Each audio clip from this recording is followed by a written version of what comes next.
Trump wants to stop states from regulating AI. This Utah Republican isn't listening. Add AP News as your preferred source to see more of our stories on Google. Add AP News on Google. Add AP News as your preferred source to see more of our stories on Google. Share RIVERTON, Utah app. When a dozen Republican activists gathered on a back deck in the Salt Lake City suburbs to talk about this year's elections, the conversation cycled through all the staples of conservative chatter in Utah, such as dwindling water supplies, illegal immigrant fraud, and chemtrail conspiracy theories. But Doug Fiefia, a state representative running to be a state senator, wanted to start with something else: artificial intelligence. Fiefia used to work at Google, and, like several other tech employees who have gone into politics, he has made regulating the industry a centerpiece of his campaign. "I know it sounds like, Doug, this is all you talk about,"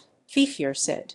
"That's because it's coming, it's here, and it's going to be our biggest fight." Fiefia's focus has put him on a collision course with President Donald Trump's administration, which this year helped block his state proposal requiring companies to include child safety protocols. The White House wants a single national standard for artificial intelligence, arguing that a patchwork of excessive regulation could handicap American innovation in a global competition with China. But with no progress in Congress, it has been state lawmakers struggling to address concerns about a technology that is poised to reshape the economy. In Florida, Republican Gov. Ron DeSantis added the issue to a special legislative session that he is convening later this month. Democratic-controlled New York last year required major AI developers to report dangerous incidents to the state. All told, there are more than 1,000 state legislative proposals addressing AI, a reflection of the uneasiness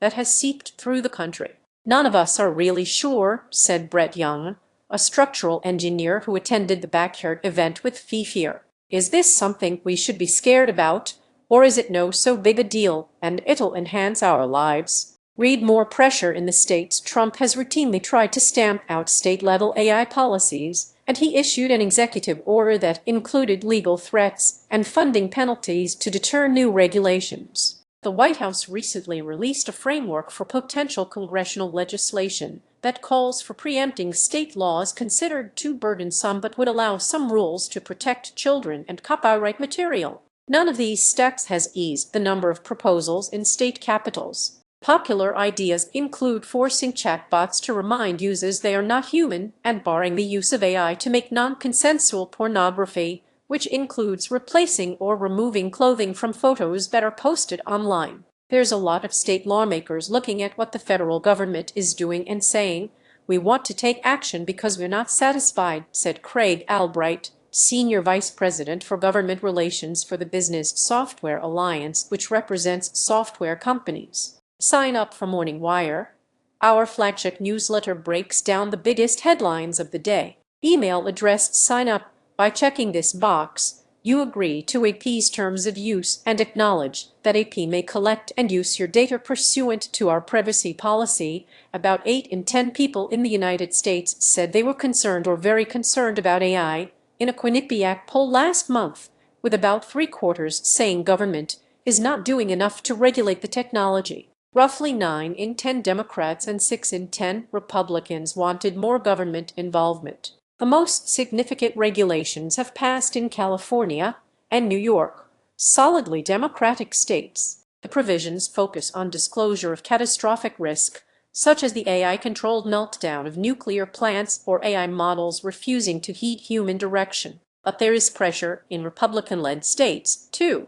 DeSantis pushed a bill to implement parental controls for minors using AI and to prohibit systems from using anyone's likeness without permission. It fell short in the State House after overwhelmingly passing the state Senate. AI bills in Republican-controlled Louisiana and Missouri have stalled out because of Trump administration resistance. An army of full-time lobbyists. Fiefia is part of a loose network of former tech employees turned state lawmakers trying to meet the demand for stronger regulations. He co-chairs the AI task force of the Future Caucus, a network of younger state lawmakers, with Monique Priestley, a Vermont Democrat who also has worked in tech. Priestley said the group uses video conferences and group chats to share ideas for new proposals and deal with lobbyists who oppose their bills. She said that 166 of her state's 482 registered lobbyists weighed in on her data privacy bill last year, which was ultimately vetoed by the governor.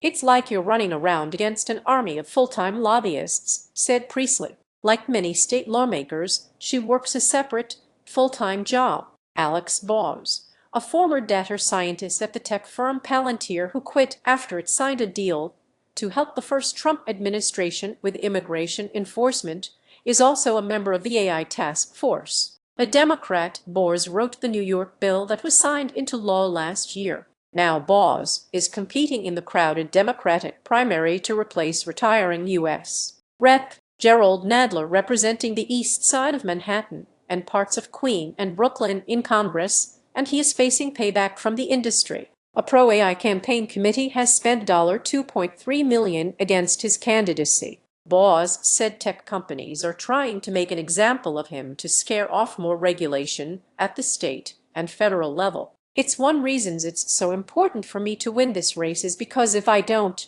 that intimidation they are trying on Congress will be successful," he said.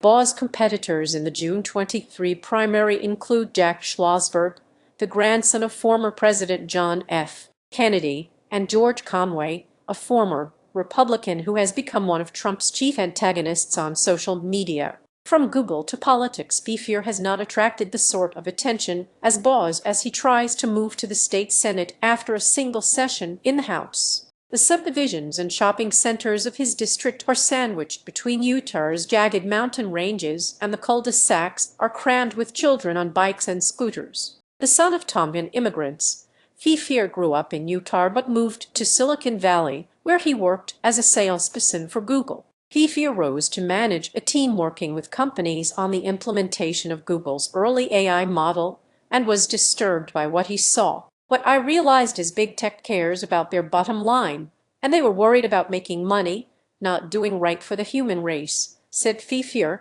who now works at a Utah-based cloud computing and AI company. Fiefia's legislation was unanimously passed by a House committee this year, but the Trump administration sent a letter to the Senate saying that the measure was unfixable. The measure quickly died.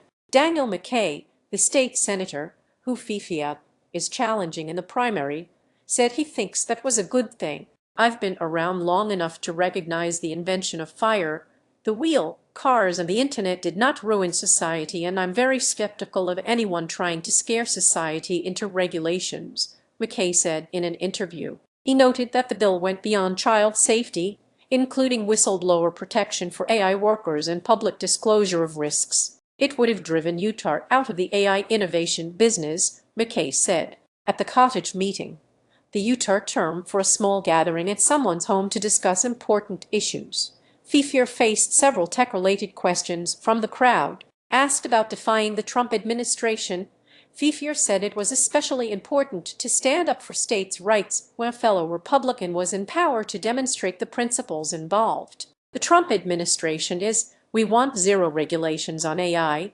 Fiefia said. "I think that's wrong. I agree with a lot of what Trump says on taxes. I disagree with him on this."